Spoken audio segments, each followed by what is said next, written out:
नमस्कार, मैं विक्रम सिंह। आज की क्लास स्टार्ट करते हैं। हमने आपको बताया था सॉल्यूशन यानी कि विलियन।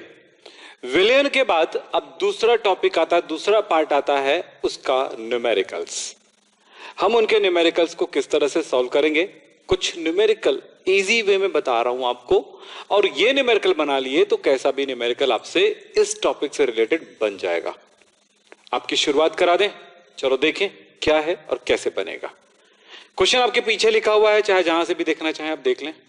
देखिए, पहला क्वेश्चन लिखा हुआ है आपके पास, 1 किलोग्राम विलायक में उपस्थित विलेय की मोलों की संख्या की मोलरता ज्ञात कीजिए। 1 किलोग्राम विलायक में उपस्थित विलेय की मोलों की संख्या को विलेय की मोलरता कहते हैं। ये तो क्वेश्चन नहीं हुआ, मैं कहां पे हूं, हाँ ये क्वेश्चन हुआ आपका। बहुत सारे न्यूमेरिकल्स हम लोग पढ़ने वाले हैं, लेकिन कुछ ऐसा सीखने वाला न्यूमेरिकल पहले देखेंगे।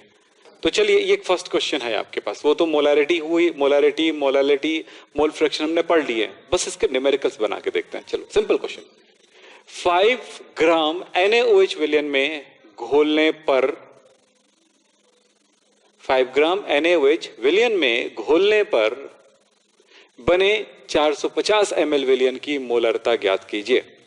थोड़े न्यूमेरिकल और आगे करेंगे, जैसे देखते चलिए। फर्स्ट क्वेश्चन दिखा हुआ है, इसको समझें क्या दिया है, इसको पे ध्यान दीजिएगा। पहली बात, 5 ग्राम NaOH विलियन में घुला हुआ है।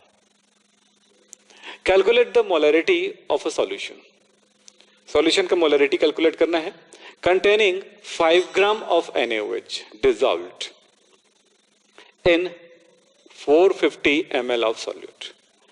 सॉल्यूट कैसे सॉल्व करेंगे, पहले एक एक चीजों को समझते जाओ। आपके दिमाग में क्या चल रहा है, आपके दिमाग में जो चल रहा है ना, वो क्वेश्चन को सॉल्व करता है। आपके दिमाग में वो इमेजिनेशन चल रहा होगा तो वो काम करेगा। यानी आप इमेजिन करना पड़ेगा कि आपको क्या क्या मिल रहा है, आपने क्या क्या उस क्वेश्चन में देख रहे हैं, इमेजिन करना पड़ेगा। अगर आप सिर्फ दिया गया है, ज्ञात करना है, सॉल्यूशन नहीं, ऐसा नहीं होता। न्यूमेरिकल्स को इमेजिन करना पड़ता है आपके थ्योरी टर्म्स के बेस पर। आपकी थ्योरी कितनी अच्छी है उस पर डिपेंड करता है। लाइट चली गई है, कोई प्रॉब्लम नहीं, हमारी क्लास तो चलती रहेगी। तो चले, यहां पर क्या क्या दिया गया है, सॉल्व करें। सॉल्व कर रहे हैं, गिवन है B, NaOH सॉल्यूट है, WB 5 ग्राम है, और किसमें, वॉल्यूम ऑफ सॉल्यूशन यानी विलियन का आयतन 450 ml।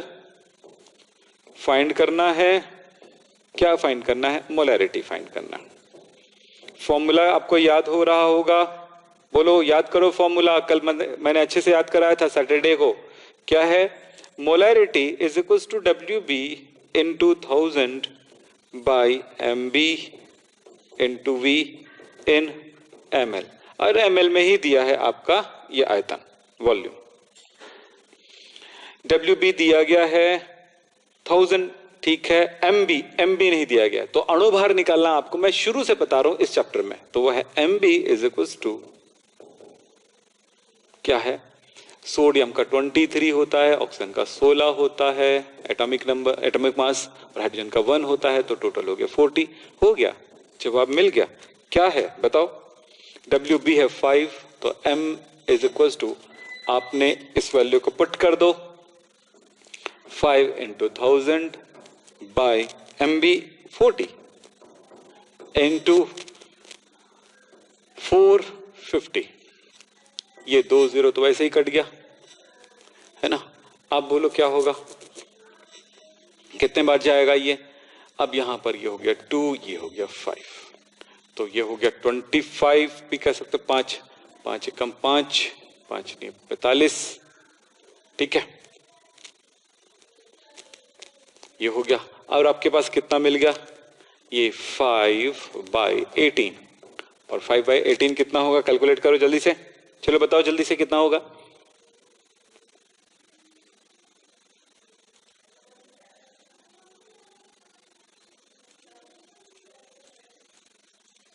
फाइव बाई 18 0.2777 आगे जाएगा, मतलब होगा 2, सॉरी 0.278 भी लिख सकते हो, 28 भी लिख सकते हो, ठीक है। तो ये होता है इसकी वैल्यू। तो ये हुआ, इसका यूनिट होता है मोलैरिटी का, मोल पर लीटर।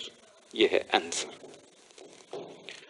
आप सब तो बाद में नोट करते हो ना, पहले एक बार देख लो एक निगाह, और नोट बाद में अगर करते तो कोई प्रॉब्लम नहीं है, आप बाद में भी नोट कर सकते हो। तो इस तरह से मोलैरिटी वाला, इससे बड़े बेनिफिट क्या होने वाले हैं पता है, आपका भविष्य की रचना हो रही है। यानी 11th में जो कर रहे हो, जो पढ़ रहे हो तो ठीक है, पर आपकी 12th की रचना हो रही है।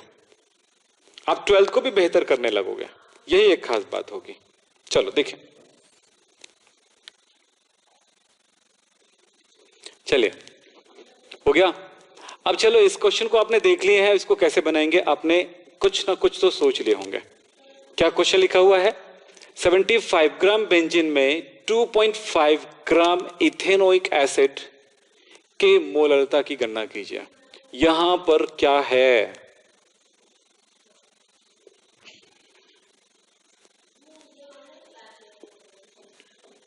ठीक है। अब देखो क्या करना है, सॉल्व। गिवन क्या है वो देखिए। सबसे पहले तो यही चाहते तैयार किया।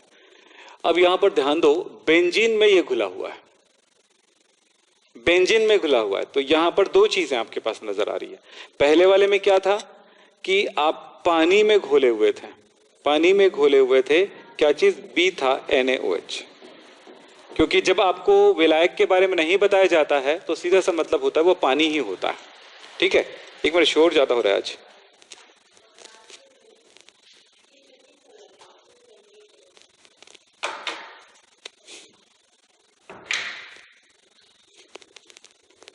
चलिए हो गया। अब यहां पर देखो, यहां पर इतना ज्यादा है, मतलब 75 ग्राम है, ये इतने ग्राम, मतलब ये आपको दिया गया है बेंजीन, ए दिया गया बेंजीन। बेंजीन का फॉर्मूला पता है ना आपको, C6H6 बेंजीन है। चलिए दूसरी बात है, बी दिया गया इथेनोइक एसिड। इथेनोइक एसिड मतलब एसिटिक एसिड, COOH। तो ये पूरा सॉल्यूशन के बारे में पता चल गया कि एक विलयन है जिसमें बेंजीन में घुला हुआ है इथेनोइक एसिड, यानी कि एसिटिक एसिड घुला हुआ है। अब आप क्या सोचेंगे, इतने ग्राम, फिर ये पूछा गया है। अब देखो क्या है, तो ए और बी पता चल गया। बेंजीन का द्रव्यमान यानी मास WA 75 ग्राम, W मतलब मास ऑफ बी कितना है, 2.5 ग्राम। कुछ बच्चों ने कैलकुलेशन कर भी लिए हैं, yes Rahul Roy, very good. अभी वो सारे क्वेश्चंस हमको थोड़े ज्यादा क्वेश्चन करने हैं, इसलिए थोड़ा ध्यान रखिएगा, बताते जाइएगा क्या कर रहे हो। फिर देखो क्या होगा, इथेनोइक एसिड हो गया। अब बोलते हैं मोलैलिटी कैलकुलेट करना है। मोलैलिटी आपको फाइंड करना है। मोलैलिटी को स्मॉल m से डिनोट करते हो। आपके पास फॉर्मूला है, फॉर्मूले में वैल्यू पुट कर दो, बात खत्म हो जाता है। फॉर्मूला है small m is equal to WB into 1000 by MB into WA, molality में इन ग्राम, ग्राम में आपको WA देना है। अब आपके पास है ये और ये दो चीजें हैं, ये दोनों है, बस ये नहीं दिया है। तो MB कहां से निकालोगे, B क्या चीज है भाई, ये, तो इसका MB निकालोगे। MB आपको कैलकुलेशन सिखा चुका हूं मैं, यहां पर डायरेक्ट लिख देता हूं, 60 होता है। तो अब बोलोगे सर ये आपको कहां से मिला, तो ये तो मैं बता चुका हूं आपको, अणुभार निकालना, मोलार मास निकालना, कैलकुलेट करना पूरी शुरू से ही चल रही है, पहला क्लास उसी में हुआ था, ठीक है। तो यहां पर टाइम नहीं बर्बाद करेंगे। सो आपके पास हो गया M इज इक्वल टू, अब क्या, WB कितना दिया है 2.5 इंटू ये कितना है 1000 बाई MB कितना है 60 इंटू ये कितना है 75। ये कट गया, ये कट गया। चलिए और क्या हो जाएगा, 25 से 25 से काट सकते हो, 25 तिया 25 चौक 25 से काट दिए। तो अब आपके पास क्या मिल गया, 2.5 इंटू 4 कितना होगा, 2.5 इंटू 4 कितना होगा, बोलो 10, तो ये आपको मिल गया 10 बाई 6 18, 18 कितना हो गया, कैलकुलेट कर लो। 10 बाई 18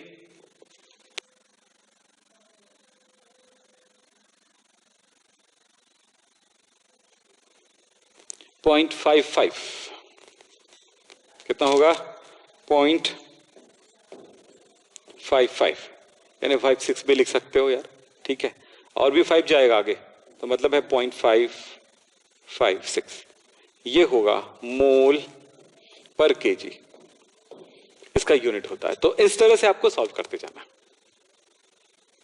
एक बार चेक कर लो जल्दी से, एक बार दोबारा चेक कर सकते हो।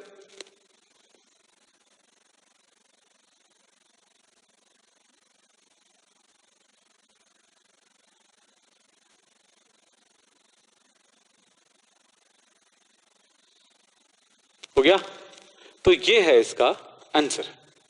चलो आगे चलते हैं। अगला क्वेश्चन है, इस क्वेश्चन को देखो बना के, क्या कहता है, 12 ग्राम जल 108 ग्राम एसिटिक अम्ल एवं 92 ग्राम इथाइल अल्कोहल का एक मिश्रण है।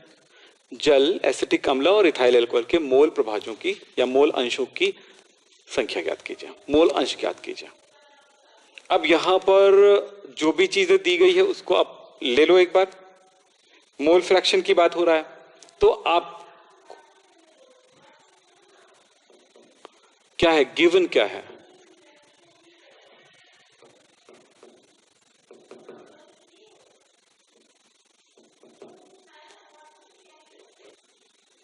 हो गया। चलिए बताओ, इसमें ए बी सी 3 कंटेंट्स दिए गए हैं, 3 कंपोनेंट है। 12 ग्राम वाटर, अच्छा मैं यहां पर नहीं लिख देता हूं, यहां पर लिख देता हूं, ये वाटर है H2O। दूसरा क्या दिया गया है, एसिटिक एसिड CH3COOH और ethyl alcohol C2H5OH। WA, WB, WC। WA 12 ग्राम, WB 108 ग्राम और WC 92 ग्राम। ठीक है, सब मिल गया। अब क्या करोगे,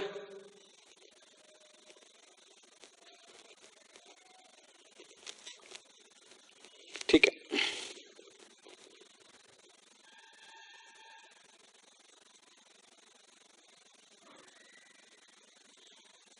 हो गया। बताओ अब क्या करोगे, मोल फ्रैक्शन की बात आ रही है, आपको कैलकुलेट क्या करना है, बोलो, फाइंड क्या करना है, फाइंड करना है बेटा, आपको पूछा है तीनों का मोल फ्रैक्शन, यानी कि XA, XB और XC तीनों को कैलकुलेट करना है। अब तीनों के लिए फॉर्मूले क्या होंगे आप सबको पता होनी चाहिए। तो फॉर्मूला क्या कहता है, फॉर्मूला कहता है कि XA का मतलब होगा NA by NA plus NB plus NC। अब बोलो तो सर आप AB बस लिखे थे, C कहां से आ गया। मैंने आपको जब पढ़ाया था तो बोला था कि कंपोनेंट जितनी ज्यादा होगी सॉल्यूशन में उन सबको प्लस करते जाना, उनके कुल मोलों की संख्या होती है। यस, तो ये होगा, बस इसमें पुट कर दो वैल्यू। तो इसके लिए अब इसी तरह से XB के लिए फॉर्मूला होगा, तो यहां पर क्या होगा, NB by NA plus NB plus NC और XC का मतलब क्या हो जाएगा, NC NA plus NB plus NC हो जाएगा। ये तीनों में वर्क करना है आपको। अब यहां पर प्रॉब्लम आपके पास क्रिएट क्या हो गया, NA की वैल्यू क्या होगी, तो NA मतलब होता है WA बाई MA। अब सवाल है कि आपको MA से लेना देना है, तो यहां पर MA कितना होगा, MA होगा 18, इसका MB क्या होगा, तो ये होगा 60 और ये है तो इसका कितना होगा C2H5OH के लिए क्या होगा, 12 दूनी 24, और इसका हो गया 6 और ये हो गया 16, तो कितना हो गया 10, 6, 16 और ये हो गया 4, 46। तो इसका होता है MC इज इक्वल टू 46। इस तरह से सॉल्व करना है, ठीक है, ये हो गया। अब मुझे क्या करना है, WA है 12, तो ये होगा 12/18, NB का वैल्यू कितना होगा, WB/MB, बोलो कितना होगा, कितना दिया है 108/60, यस, WA/MA, WB/MB और WC, तो ये NC is equal to WC/MC। WC की वैल्यू कितनी है 92 और ये कितना है 46। तो कौन कितना कितने वैल्यू आया, NA, NB, NC, चलिए देखते हैं। फर्स्ट क्या है 12/18, सीधे सीधा मैं कर देता हूं, बोलो कितना होगा 0.666, इसकी वैल्यू हो गई 0.66 और 0.67 लिख लो, ज्यादा हुआ तो ठीक है, 666 लिखा है मतलब 67 लिख लो, इसका कितना होगा 108, 108/60,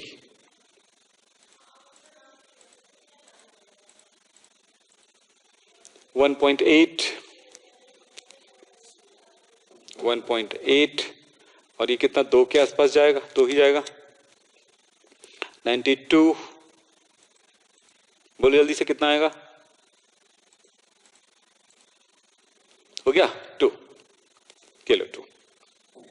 अब इन तीनों को प्लस कर दो, क्योंकि बार बार वहां पर प्लस करके नहीं दिखाना है, तो क्या हुआ NA + NB + NC is equal to, तीनों को जोड़ दूं तो कितना आएगा, देखो तो ये हो गया 7, 8, देखो 6 दूनी 12, 2, 14, 4।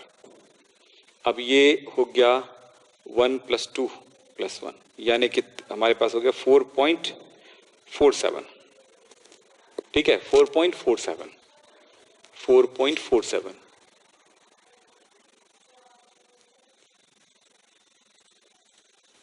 हो गया, सबने क्लियर कर दिए। अब बेटा इस फॉर्मूले में वैल्यू पुट करना है, मिल जाएगा, चलो मैं एक करा देता हूं, बाकी आप लोग कर लीजिएगा, मुझे जरूर बताना। तो फर्स्ट फॉर्मूले में XA इज इक्वल टू क्या हो जाएगा, NA की वैल्यू कितनी है 0.67 और इन टोटल की वैल्यू कितनी है, यहां पर लिखे 4.47, तो ऐसे इसका निकल जाएगा कैलकुलेट करोगे तो। फिर XB की वैल्यू क्या निकलेगी, फिर से बात करते हैं, तो XB की वैल्यू क्या होगा, NB की वैल्यू 1.8/4.47 और XC की वैल्यू क्या होगी 2/4.47। चलिए सबका वैल्यू मैं लिख देता हूं और इस तरह सबका आंसर मिल जाएगा। चलो कोशिश करो,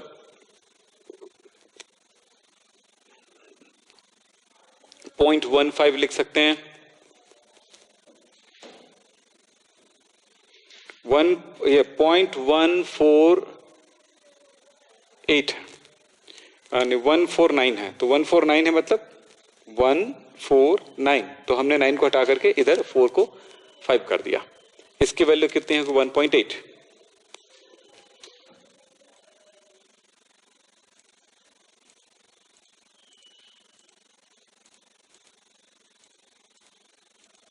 इसमें आ रहा है 40, इसमें हो जाएगा 0.40 और इसका 2/47,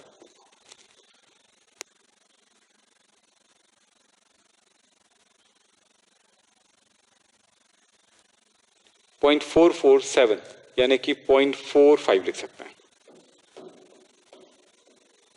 ये होता है।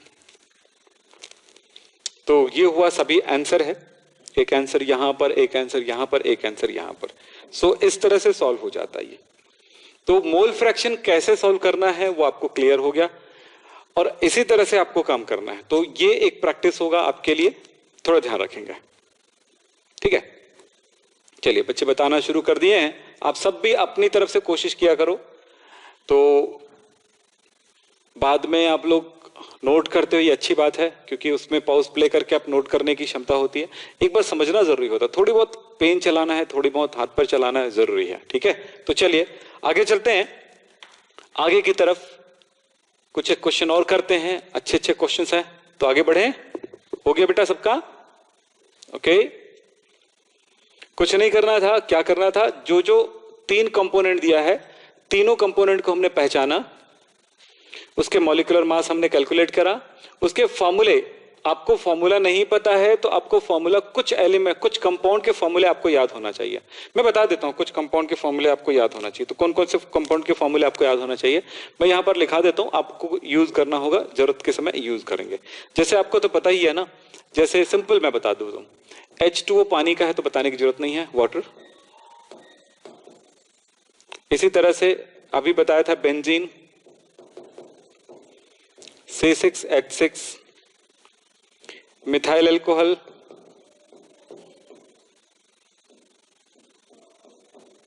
मिथाइल अल्कोहल की जरूरत पड़ती है, तो मिथाइल अल्कोहल का फॉर्मूला क्या है, CH3OH।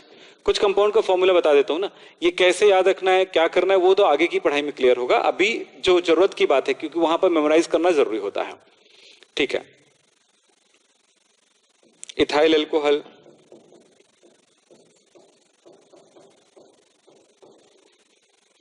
Ethyl alcohol, ethyl alcohol को C2H5OH, इसको इथेनॉल भी कहते हैं ना, ध्यान रखना। इथेनॉल, इसको क्या कहते हैं, मिथेनॉल। इसी तरह से formic acid, formic acid, formic acid HCOOH, acetic acid, acetic acid CH3COOH। मैं कुछ लिख रहा हूं बेटा, बहुत जरूरी है सब। बेंजोइक एसिड क्लास 11th में चलेगा, आपको ध्यान में रखना होगा। Benzoic acid C6H5COOH। ठीक है, मैं बोल देता हूं nitric acid HNO3, sulphuric acid H2SO4, phosphoric acid, phosphoric acid H3PO4। इसी तरह से आपको बता दें, बेंजोइक एसिड हो गया, हाँ, formaldehyde,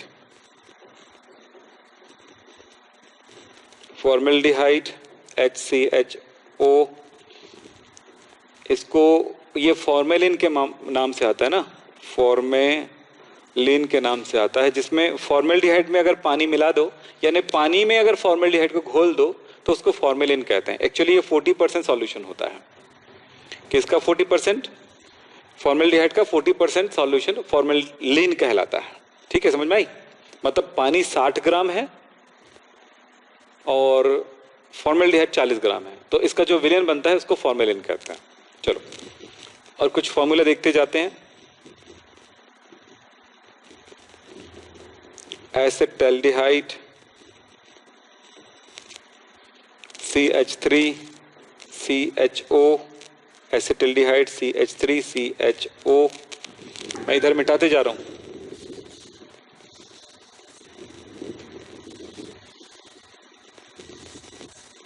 oxalic acid, oxalic acid, oxalic acid का फॉर्मूला होगा COOH, COOH। इसमें .2H2O होता है ना, ध्यान रखना। फिर इसके बाद होगा आपके पास ऑक्सैलिक एसिड के साथ होगा आपका ethylene glycol.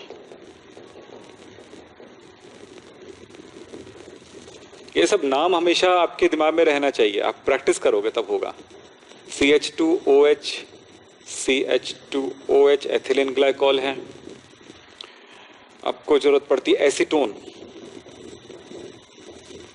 Acetone CH3C OCH3, CH3 COCH3, ठीक है।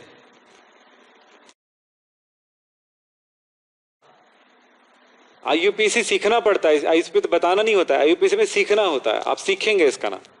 IUPAC में तो बेटा साधारण नाम और IUPAC नाम में फर्क है। साधारण जो नाम बताया गया है, जनरल नेम जो है, वो याद रखने पर डिपेंड करता है, और IUPAC एक बार सीख जाने पर किसी भी चीज का नामकरण कर सकते हैं, तो वो सीखने का काम है, ठीक है। अन्य सबको मैं बताना शुरू कर दूं कि ये एसिड कैसे है, ये प्रोपेनोन है। अब जब प्रोपेनोन अब जान सकते हो तो एसीटोन बोलूंगा तो कैसे समझोगे इसको। साधारण नाम जरूरी होता है, साधारण नाम से आप IUPAC कर सकते हो, लेकिन अगर आपको उस चीज का मैंने साधारण नाम बताया और आपसे पूछा कि इसका फॉर्मूला क्या होगा, तो आप नहीं बता पाओगे। लेकिन IUPAC के बेस पर मैं पूछूंगा कि इसका फॉर्मूला क्या होगा, बता पाओगे। तो सीखना जरूरी हो, तो सीखने का काम है, वो बहुत चैप्टर नंबर 12 में सिखाएंगे आपको। और वैसे भी अगर अभी सीखना है तो हमारे वीडियो अवेलेबल है, आप जाके देख सकते हो। चलिए, एसीटोन हो गया। कुछ इंपॉर्टेंट मैं कंपाउंड्स का यहां पे फॉर्मूला लिख रहा हूं। अब सबको ग्लूकोज को तो पता होगा,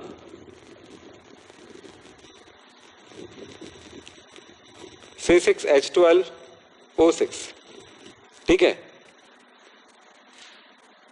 चलिए आगे चलते हैं।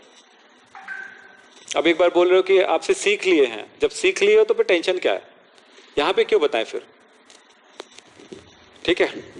तो चलिए, ये कुछ कंपाउंड है जिसका नाम आते ही आपका दिमाग घूम जाएगा, कुछ और नहीं आएगा तो और भी बता देंगे, उस टाइम पे आप नोट कर लीजिएगा। तो मैंने कुछ बता दिए हैं जिसको आप हमेशा याद रखिएगा। चलिए आगे चलते हैं। एक क्वेश्चन आपके पास ये लिखा हुआ है, इस क्वेश्चन को कैसे सॉल्व करेंगे देखिए।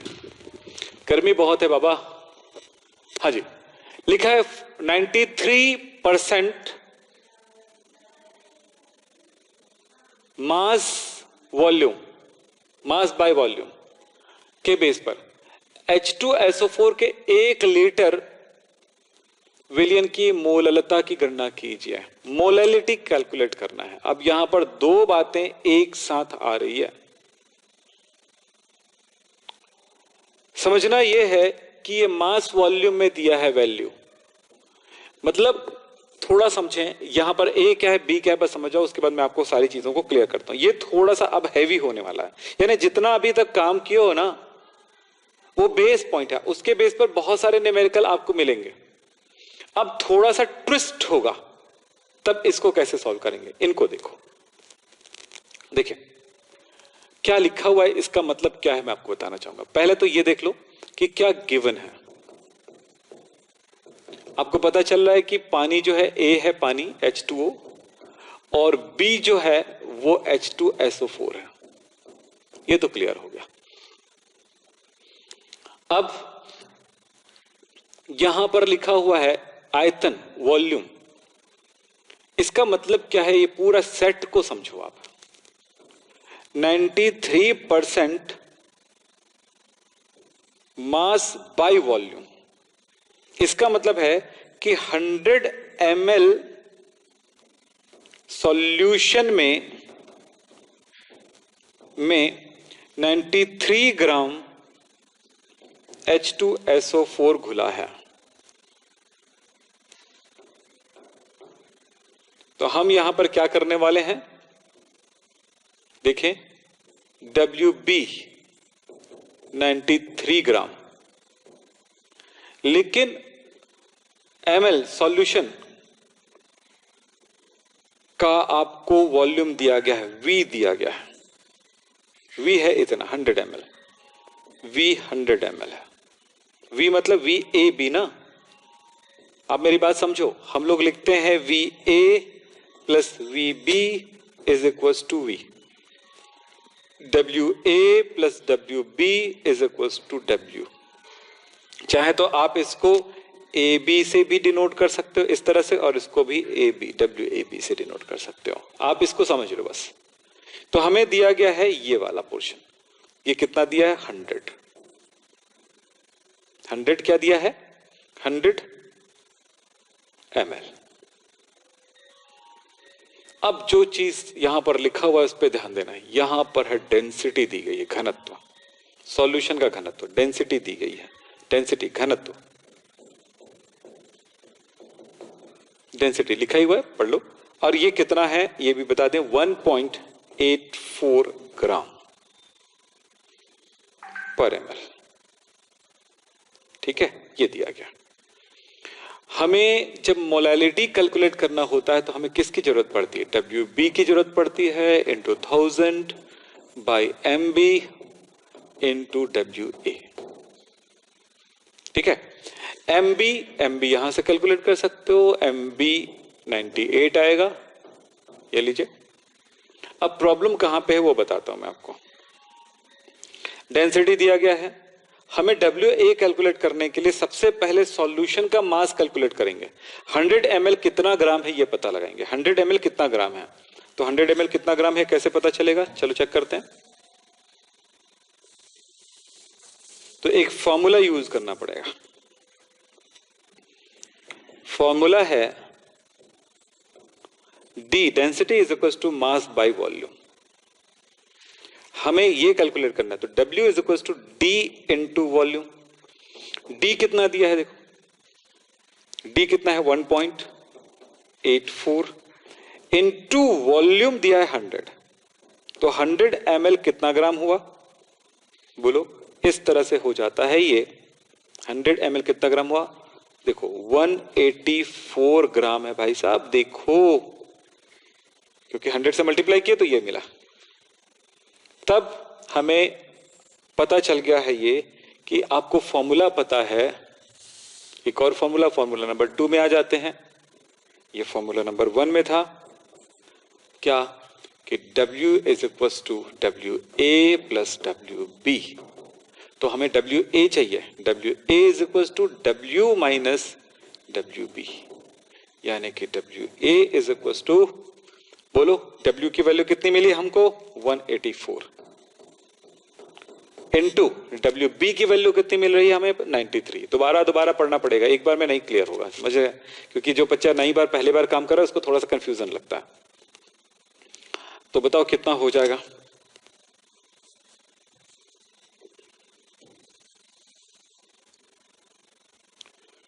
(184 माइनस WB), W हो गया, WA की WB की वैल्यू कितनी है कहां पे? 93।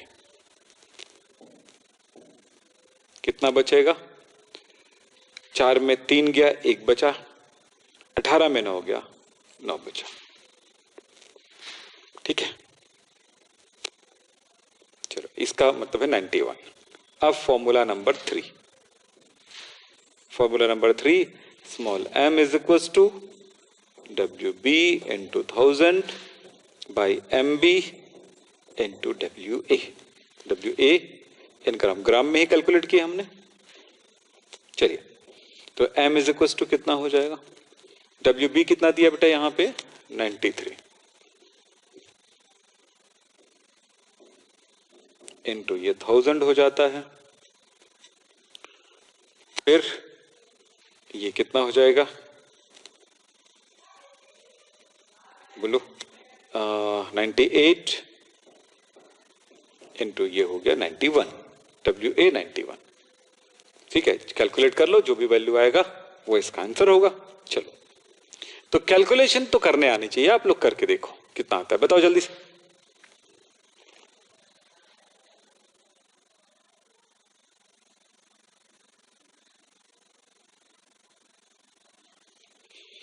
(10.42) इसका आ रहा है m इज इक्वल टू 10.4242। ये है इसका मोल पर केजी, या आप लिखना चाहो तो लिख सकते हो 10.42 मोलल, ऐसे। ये है आंसर।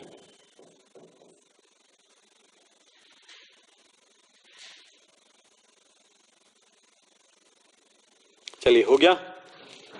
अब चलते हैं ऐसे कुछ और क्वेश्चन की तरफ। आपको कुछ नहीं करना था, आपको समझ में आ गया होगा क्या करना है। इसको दोबारा 2-3 बार आप करोगे तो एकदम क्लियर हो जाएगा।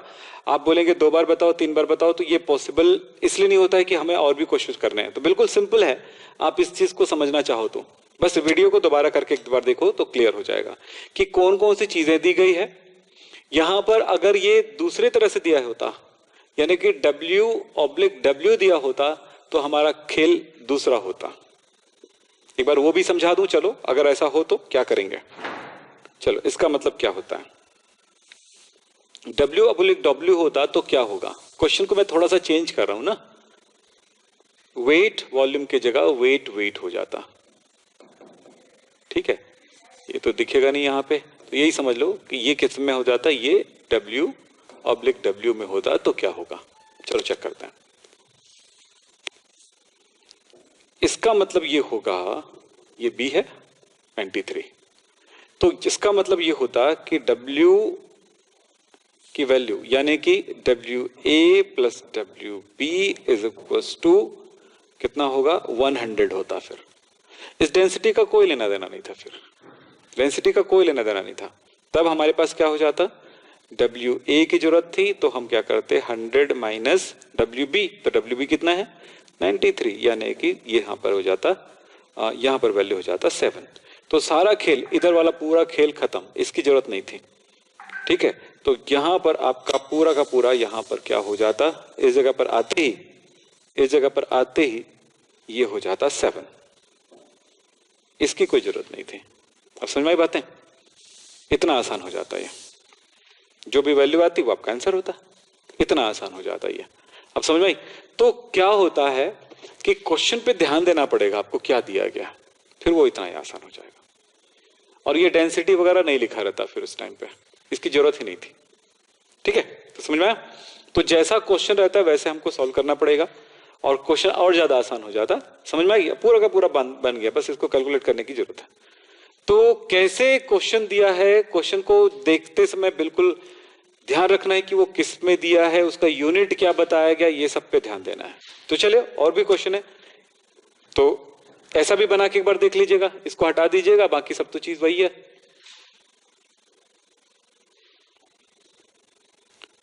अब इस क्वेश्चन की तरफ चलते हैं।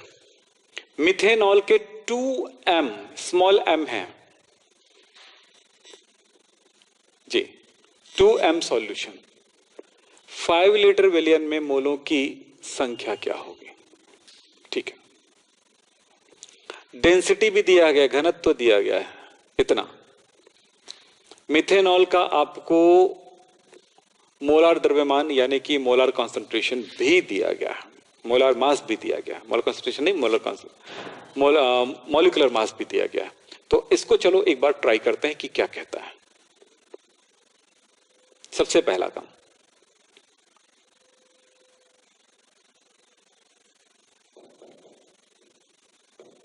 गिवन क्या है, m इज इक्वल टू 2,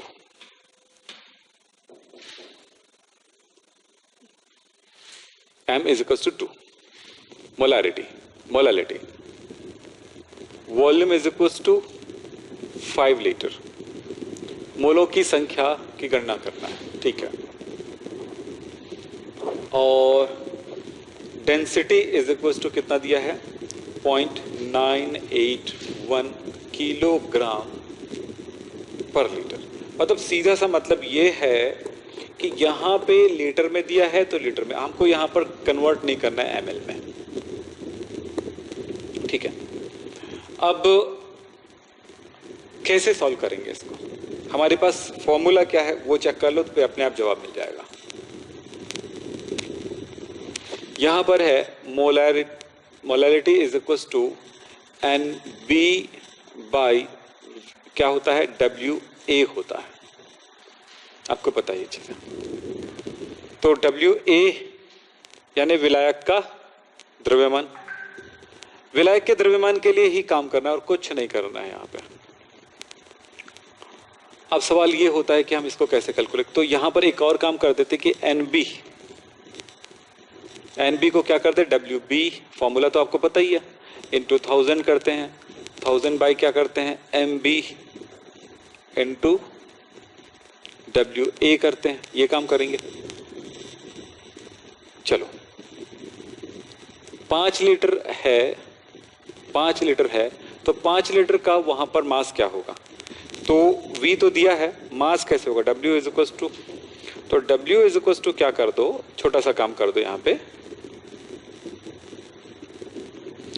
कि आपको डेंसिटी का पता है ना formula, D is equal to W by V, तो इसके लिए क्या हो जाएगा D इंटू V, तो D दिया गया है, D दिया गया है, तो D इज इक्वल टू क्या होगा, D की वैल्यू कितनी है 0.981 इंटू 5 कर दो आयतन, लीटर में रहने दो, कुछ नहीं होता, जिसमें लीटर में दिया लीटर में ही चलने दो उसको, फिर उसको अपन किलोग्राम में कन्वर्ट कर सकते हैं, तो ये इसका जो वैल्यू आएगा किलोग्राम में आएगा, है ना, तो W इज इक्वल टू, तो ये हो गया, मल्टीप्लाई कर देते हैं 5, 5 कम 5, 5 अट्ठे 40 का 0, 5 ने 45 और 4 49, ये होगा 4.905, इतना ग्राम होगा उसका। बस कुछ नहीं करो, ज्यादा इधर उधर तामझाम नहीं करने की जरूरत है, MB की जरूरत भी नहीं है, सीधा सा एक काम करते हैं, M is equal to NB by WA कर देते हैं, क्योंकि इसका मतलब NB ही होता है, सो हमारे पास हो जाएगा NB is equal to M into WA, और यहां पर है 2 इंटू WA की वैल्यू कितनी है 4.905, ठीक है।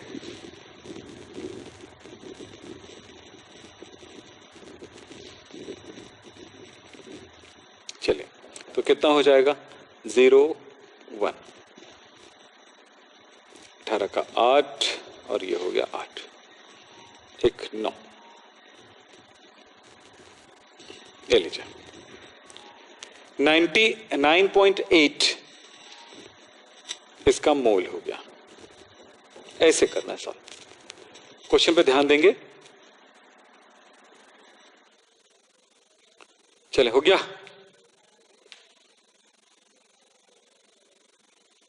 चले आगे चलते हैं। तो ये कुछ एक क्वेश्चन मैंने अभी कराए हैं, आगे जाकर के और भी क्वेश्चन करेंगे, बस इतने क्वेश्चन में आप एक बार प्रैक्टिस कर लो, फिर मैं बहुत सारे क्वेश्चन लेके आऊंगा, क्योंकि इस चैप्टर में कुछ टॉपिक बचे हुए हैं, उस टॉपिक पे वर्क करना है। ओके, तो आज की क्लास यहीं पे समाप्त करना है। नमस्कार, धन्यवाद।